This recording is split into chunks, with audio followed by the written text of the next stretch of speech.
Hey everyone, today is July 22nd, and you are listening to Busy for the Lord podcast. Today I want to go over Psalm 37. Just a few things before we get started today. As many of you know, Dr. John MacArthur passed away last week. I have been posting a lot about the memories that I have of him, a lot of memes.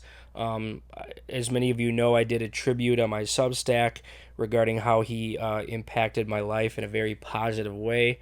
As of now, they're supposedly doing a memorial service for him in August. So I'll be sure to post that to my Telegram page and my YouTube page as we get more information. But again, today I want to talk about Psalm 37. Now, this is an especially interesting psalm because it was written by David when he was older, and it gives us a perspective on life from a man after God's own heart. Therefore, we would do well to read and meditate on this great psalm to hear the wisdom of an aged man. Now, David addresses a question that has plagued the people of God in every age, and that question is, why do the wicked seem to prosper while the righteous suffer? This same problem is also a theme in Psalm 73, Psalm 49, and the book of Job. And frankly, no matter how godly you are, chances are that you have struggled with this problem from time to time. So let's go ahead and read Psalm 37. Starting at verse 1. Do not fret because of evildoers, nor be envious of the workers of iniquity.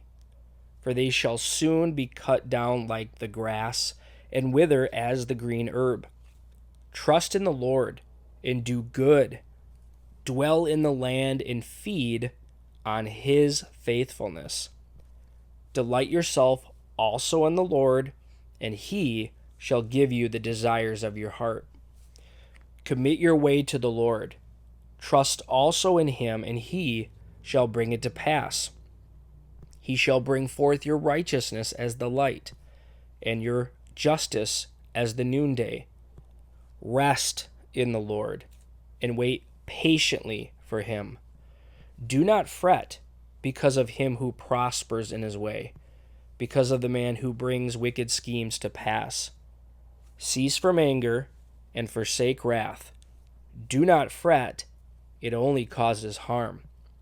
For evildoers shall be cut off, but those who wait on the Lord shall inherit the earth. For yet a little while, and the wicked shall be no more. Indeed, you will look carefully for his place, but it shall be no more. But the meek shall inherit the earth, and shall delight themselves in the abundance of peace. The wicked plots against the just, and gnashes at him with his teeth. The Lord laughs at him, for he sees that his day is coming. The wicked have drawn the sword and have bent their bow, to cast down the poor and needy, to slay those who are of upright conduct. Their sword shall enter their own heart, and their bows shall be broken. A little that a righteous man has is better than the riches of many wicked. For the arms of the wicked shall be broken, but the Lord upholds the righteous. The Lord knows the days of the upright, and their inheritance shall be forever. They shall not be ashamed in the evil time, and in the days of famine they shall be satisfied.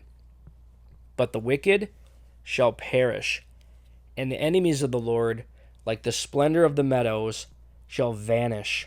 Into smoke they shall vanish away. The wicked borrows and does not repay, but the righteous shows mercy and gives.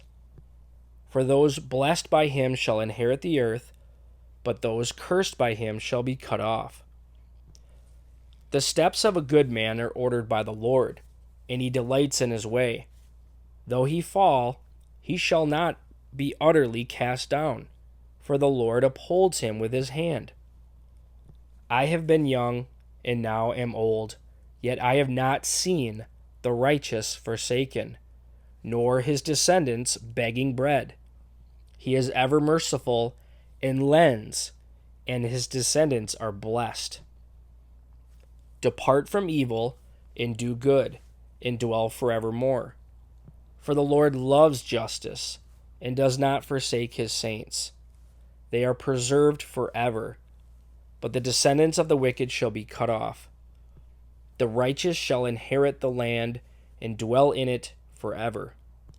The mouth of the righteous speaks wisdom, and his tongue talks of justice. The law of his God is in his heart. None of his steps shall slide. The wicked watches the righteous and seeks to slay him. The Lord will not leave him in his hand, nor condemn him when he is judged. Wait on the Lord and keep his way, and he shall exalt you to inherit the land. When the wicked are cut off, you shall see it.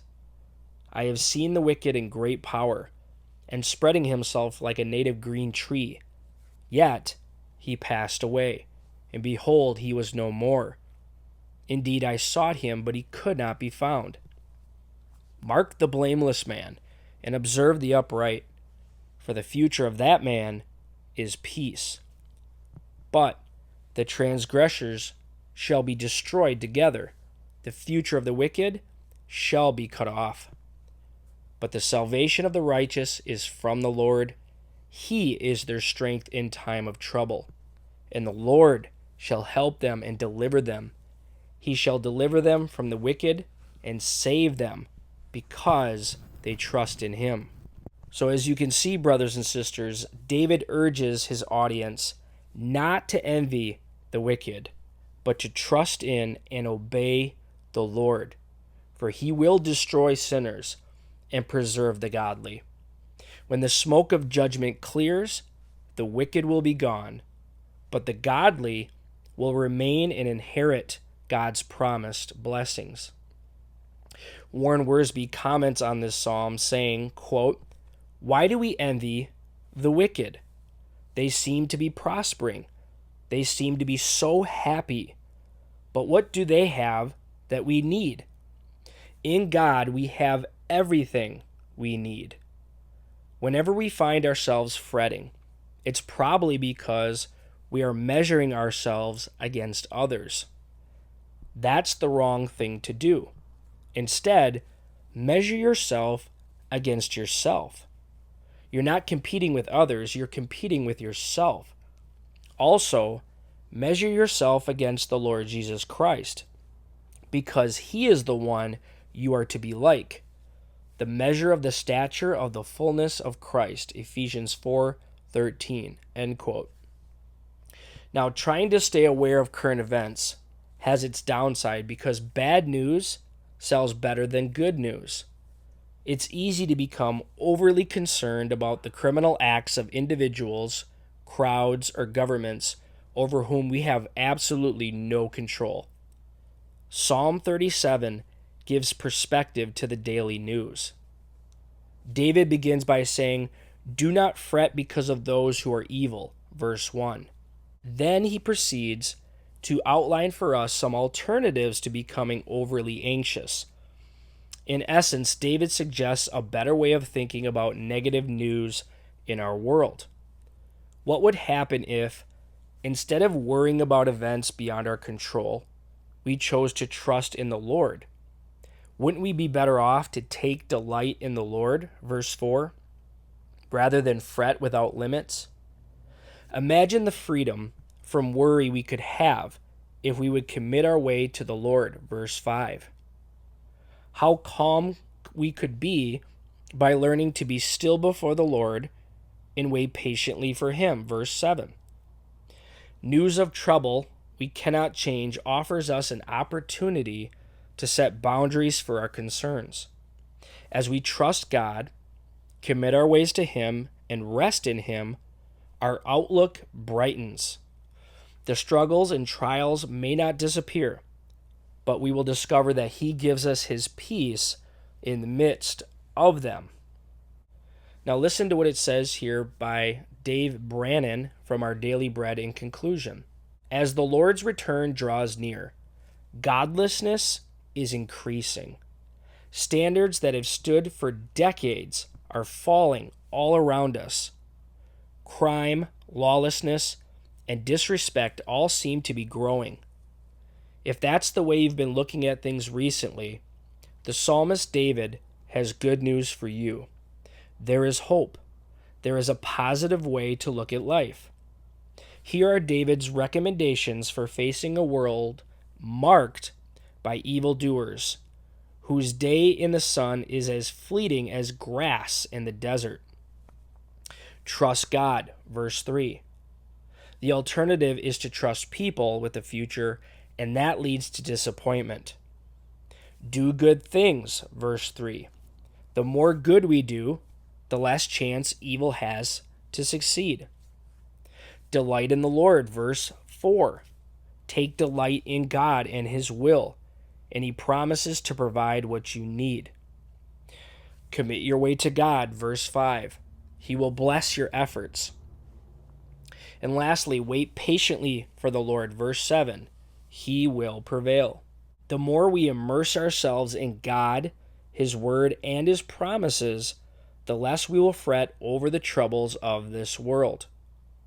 As tough as the world is that we live in, God will be victorious over all. Maranatha.